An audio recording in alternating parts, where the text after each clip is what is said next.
Bismillahirrahmanirrahim. Kulhu sungsang rojo iman kudungku malaikat Jibril teken tulang nuntun Nabi Muhammad. La ilaha illallah Muhammad Rasulullah.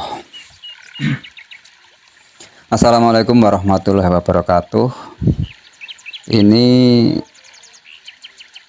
segera aja saya YouTube-kan karena semacam mendesak ya. Beberapa temen menanyakan kurang lebih sama tentang ingin menjalani doa Gulu Sungsang gimana.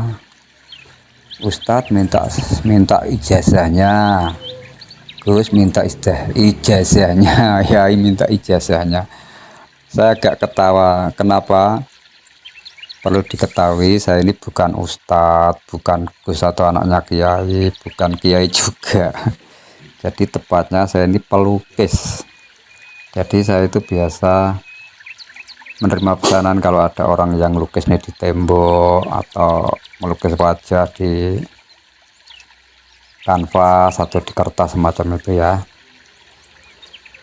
Dan mengenai caranya gimana, saya sendiri juga minta izin ke kakek saya yang saya anggap sebagai guru ngaji juga gitu loh. Siapa kakek saya? Kakek saya juga orang, namanya juga kakek orang tua gitu. Beliau juga ya orang umum gitu, bukan bergelar kiai ya, meskipun beberapa kiai bersama murid-muridnya itu ngajinya ke sana ada. Aneh-aneh kok orangnya, seperti nasib saya juga beberapa yang datang itu bukan pesan lukisan, malah membahas agama ngaji. Padahal saya itu tajwid juga enggak fasih ya toh. Baca Al-Quran juga enggak selancar yang ngaji. Yang ngaji ke saya malah lancar, tajwidnya bagus-bagus. Saya itu kalau bahasanya lidah-lidah Jawa, bertajwid seperti Arab yang sangat fasih itu belum bisa, masih belajar.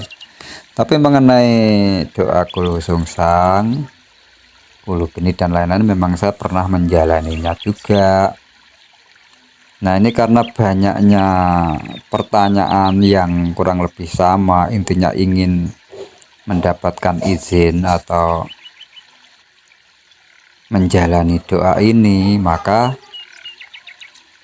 saya beri kata pengantar sejenak, sekalian ini menjawab panjenengan-panjenengan yang bertanya, daripada nanti saya menjawab ulang, ada yang tanya lagi menjawab ulang. Ini kesempatan saya YouTube-kan secepatnya, saya buat secepatnya supaya nanti kalau ada yang tanya berikutnya bisa menyimak YouTube ini saja. Allahumma berkah abadan begitu ya. Jadi secara hukum kemanusiaan memang kita itu kalau ingin belajar harus ada gurunya. Ditakutkan kalau tidak ada pembimbingnya nanti kalau tersesat gimana kan begitu ya. Cuma di dalam doa Gulu Sungsang sendiri kita itu jelas-jelas sekali bahwa di sana diceritakan kudungku malaikat Jibril, artinya pembimbing kita langsung malaikat Jibril. Masalah caranya mungkin antar manusia ya, alati alamal bil kolam ini saya akan menerangkan. Yang ngaji ke tempat kakek saya itu, baik dia itu bergelar kiai atau gus atau orang biasa sekalipun kan selalu diterima di sana. Dan yang pengen ngelakoni pun juga dipersilahkan. Nah itu macam-macam. Ada yang puasa mutih 40 hari menjalankan, ada yang bertapa di gua menjalankan, ada yang puasa biasa 3 hari dijalankan, ada. Nah kebetulan saya sebagai cucu sekaligus menganggap kakek juga guru, saya kan ya pantasnya minta izin, meskipun diterangkan bahwa guru sejati kita itu malaikat Jibril.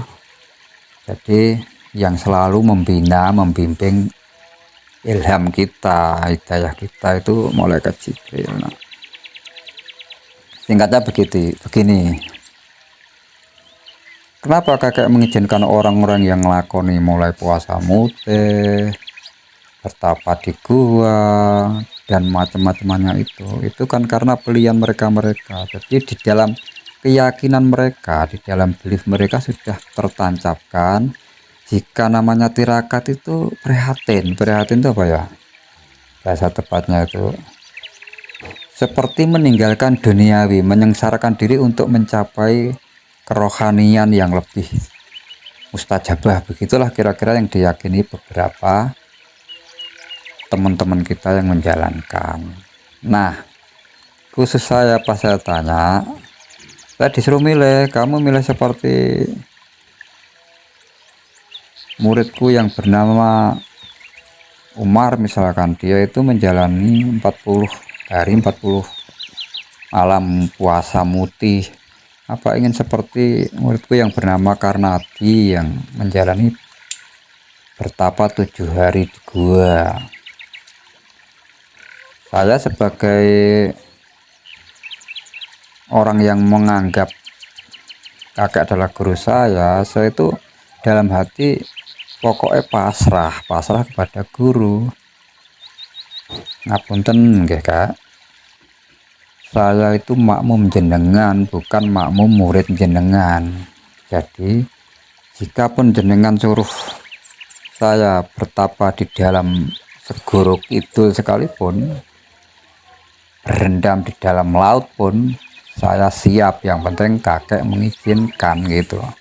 Jadi saya itu dalam hati ada kesombongan, saya berani kok menjalani lebih sengsara daripada murid yang lain.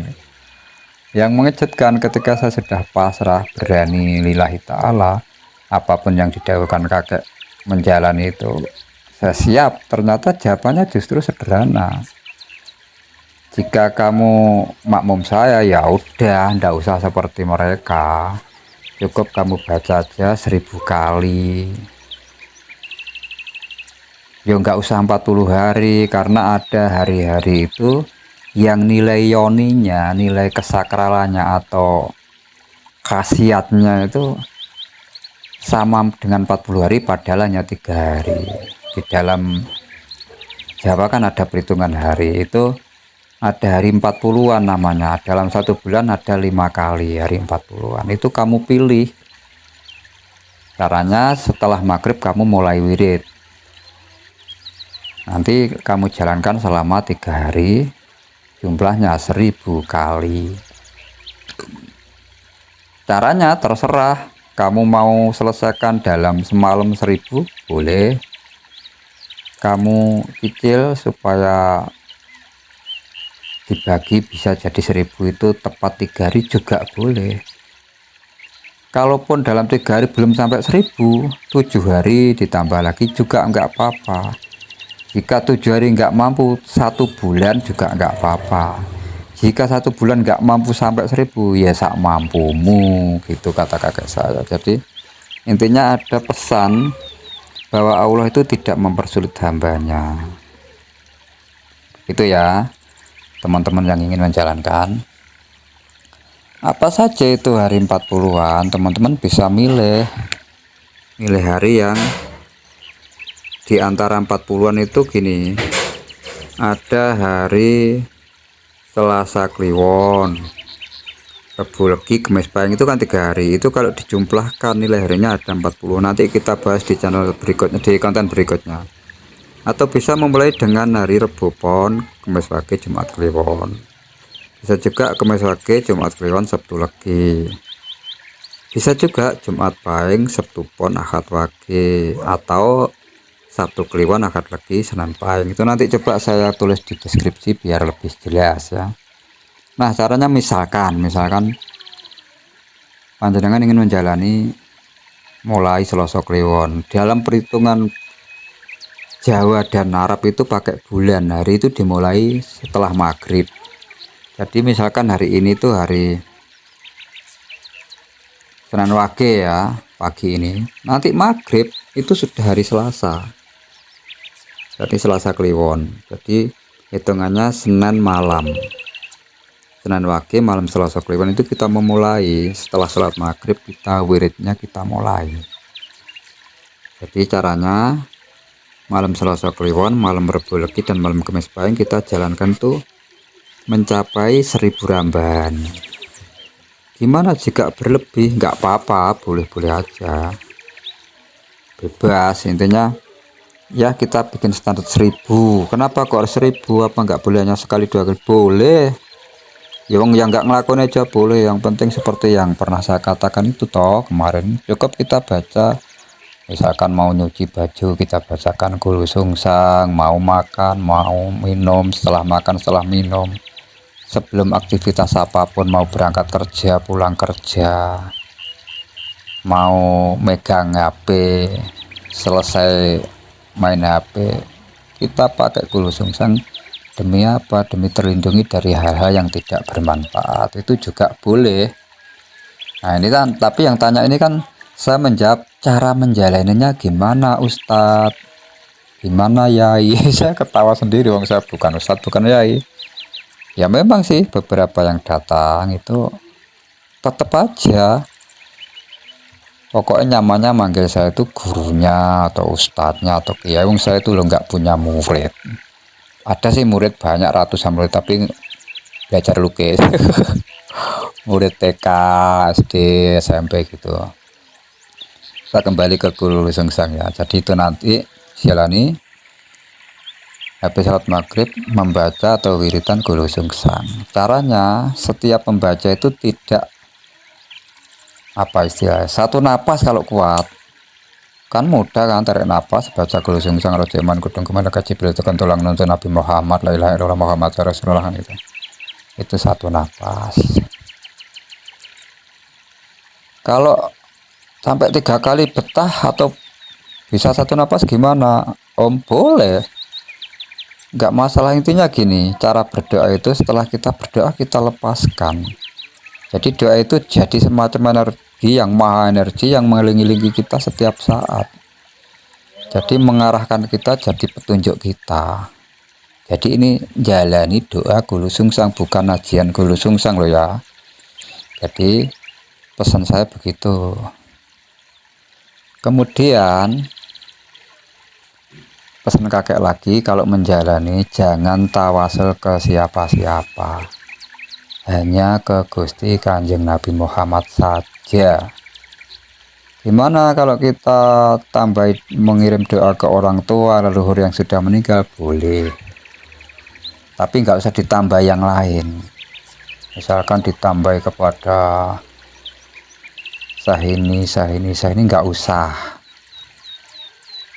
Kenapa bisa begitu? Nanti saya jelaskan keterangan berikutnya soal itu kenapa. Intinya cara menjalannya seperti itu. Jadi dibaca aja selama 1000 kali.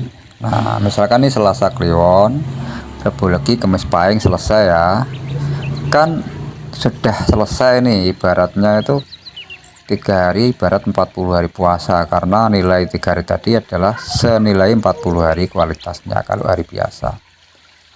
Malam Jumatnya usahakan disunahkan kita semacam orang yang habis berpuasa itu, kayak puasa Ramadan itu kan ada takbiran semalaman. Jadi mengagung-agungkan nama Allah, takbir Allahu Akbar, Allahu Akbar, Allahu Akbar, semacam itu. Cuma ini nggak perlu takbir juga. Kita mungkin bisa jagongan atau tafakur melekan bareng teman-teman, bahas agama apa atau apalah, terserah. Intinya tidak tidur semalaman sampai subuh. Kemudian ini kan malam Jumat ponnya ya, ini nggak tidur semalaman. Pagi harinya kita bisa sodakoan. Kalau puasa Ramadan kan zakat istilahnya, kita sodakoan beli jajan pasar. Kalau orang dulu jajan pasarnya kan golongan Mentut, Nogosari dan lain-lain. Tapi anak-anak sekarang kan nggak doyan ya. Belikan yang anak-anak doyan aja, mungkin susu kotak, mungkin mie gelas atau apa yang sekiranya anak-anak doyan memakan. Kita sedekahkan ya, di sekitar kita kan ada anak kecil gitu yang kita sedekah itu utamakan. Kalaupun jenengan ingin menambah nilai sedekah lebih power, mungkin memberi sangu ibu-ibu yang sudah ditinggal suaminya, tidak ada pekerjaan, boleh kita kasih juga sebagai apa namanya, penyempurna puasa kita, ibaratnya gitu kan, penyempurna tirakatan kita wirid Gulu Sungsang tadi. Oke, dari sini jika masih ada yang dipertanyakan bisa hubungi lagi lewat WhatsApp. Tapi coba saya kasih keterangan kenapa tadi kakek pok pesan jangan tawasul kemana-mana kecuali Gusti Kanjeng Nabi Muhammad. Sekali lagi, ini bukan ajian, ini bukan kanuragan, tapi ini ilmu atau doa. Yang mana doa ini kita posisikan sebagai ayat Allah, di mana dawuh Allah itu maha berenergi, nilainya dibanding energi dari kata-kata kita itu di atas kita. Jadi doa Gulu Sungsang bukan sebagai ajimat, bukan sebagai ajian kita. Kalau sebagai ajian derajatnya di bawah kita, kita yang mengendalikan. Justru kita minta bimbingan atas anugerah Allah melalui doa Gulu Sungsang ini. Allahumma, kita dibimbing rojo iman Allah sendiri dengan guru kita langsung malaikat Jibril. Tekan tulang nuntun Nabi Muhammad, artinya sebagai contoh lelaku yang hak dawuh Allah ya Gusti Kanjeng Nabi Muhammad, yang bisa kasih syafaat umat hanya Gusti Kanjeng Nabi Muhammad itu saja, tidak ada yang lain. Kalaupun banyak pendapat yang mengatakan bahwa anak nanti bisa jadi syafaat orang tua, bahwa saya ini bisa mensyafaati umat, menolong kita dan lain-lain, itu monggo. Saya hanya menyampaikan cara pandang kakek saya. Mong kekasihku Muhammad sing iso paring syafaat nanggone umat. Dawuh kakek, ceritane Allah bercerita begitu. Jadi tidak ada yang lain. Dari sini bisa dipahami ya. Jadi yang ingin menjalaninya melalui kabar dari saya, minta izin ke saya, ya pasti boleh, karena pasti sudah diizini Nabi. Kenapa? Nabi sendiri kan dawuh, ustadz-ustadz kita juga sering cerita, sampaikan meskipun satu ayat. Kepada siapa itu dawuh itu diceritakan? Kepada seluruh umat manusia. Jadi kalau punya ilmu, sampaikan kembali, amalkan, sedekahkan, sebar ilmumu supaya bermanfaat rahmatan lil alamin. Jangan nunggu kamu dipanggil ustadz, dipanggil kiai, digelari haji baru menyebarkan ayat. Enggak. Meskipun Anda petani, pelajar, mungkin hanya guru-guru olahraga, bukan guru agama, Anda mungkin karyawan serabutan, apapun status derajat Anda, sampaikan meskipun satu ayat itu pesan kekasih Allah Gusti Kanjeng Nabi Muhammad, panutan kita semua. Jadi sebenarnya tanpa harus izin pun saya sudah rekomendasikan, karena berani saya YouTube-kan. Artinya siapapun monggo silahkan. Nah, cuma kan beberapa teman ini, beberapa saudara kita kan budaya sopan santunnya sangat kental ya orang Indonesia itu, akhirnya tetap permisi pamitan, bahasanya itu minta ijazah atau minta pengesahan mengamalkan sebuah doa. Itu suatu kehormatan juga, yang budaya ketimuran kita yang memang layak dan pantas. Kenapa? Memang segala hal itu kalau ada gurunya, pembimbingnya, maka akan lebih jelas jika terjadi hal-hal yang perlu dipertanyakan. Contoh ini, contoh. Beberapa teman yang ketika saya cerita Gulu Geni, yaitu dapat dari pondoknya ketika menjalankan malak gatal-gatal, akhirnya dia tidak berani melanjutkan. Nah, itu kan kenapa bisa begitu? Ya karena cara bimbingnya beda, innamal a'malu binniatnya juga beda. Ketika saya cross check, saya tanya jawab, ternyata memang dia ingin sakti, ingin memiliki ajian kulo geni, ujung-ujungnya tawasul kepada Syekh A, Syekh B, Syekh C, yang intinya ingin dapat karomah berkahnya. Yang masuk kodam. Kodam itu yang saya maksud adalah jin. Sementara sebagus-bagus jin itu lebih bagus setingkat manusia yang paling busuk. Coba, sebagus-bagus jin artinya jin yang sangat beriman, sangat alim ya, sangat bagus. Itu imannya, derajatnya tetap di bawah manusia yang paling busuk kelakuannya. Sudah pemerkosa, pembunuh, perampok, tidak pernah berpakaian, telanjang bulat, kulitnya itu sudah banyak borok atau gatal-gatal. Intinya paling busuk manusia itu. Wajahnya juga nggak karuan, itu masih setingkat derajatnya lebih bagus dibanding jin yang paling ngalim, yang paling Islam katanya ustadz katanya orang-orang. Dari itu makanya saya tadi pesan kakek saya juga ke saya, jika ingin melakoni ini cukup tawasul ke Gusti Kanjeng Nabi Muhammad saja, dan izinkan diri kita dibimbing langsung malaikat Jibril atas syafaat Gusti Kanjeng Nabi Muhammad yang memang sudah dikun Allah, hanya kekasihku Muhammad yang bisa memberi syafaat. Tidak ada nabi yang lain utusanku yang bisa memberi syafaat kecuali kekasihku Muhammad. Itu pesan kakek saya. Maka ketika menjalani yang diajarkan kakek ini, tidak ada reaksi yang aneh-aneh. Kan ada cerita-cerita kalau kita tidak kuat melakoni suatu ilmu bisa gila dan lain-lain, kan ada. Makanya saya di YouTube itu ringan aja, nggak harus dijalani seperti ini tadi. Cukup silahkan baca sebelum dan sesudah makan, sebelum dan sesudah minum, sebelum dan sesudah tidur, sebelum dan sesudah apapun aktivitas Anda, tiupkan ke apa yang mau Anda jalankan. Misalkan mau naik kendaraan, baca dulu, kendaraan ditepuk-tepuk, dibacakan Kul Sungsang, maka akan diselamatkan dan dilancarkan, gitu loh. Dan tidak perlu kita sombong-sombongkan. Kalau sudah baca Kul Sungsang kita tidak akan terdas dibakar, tidak mempan dibacok, enggak. Jalankan aja udah, kita selamat. Misalkan ada orang yang mau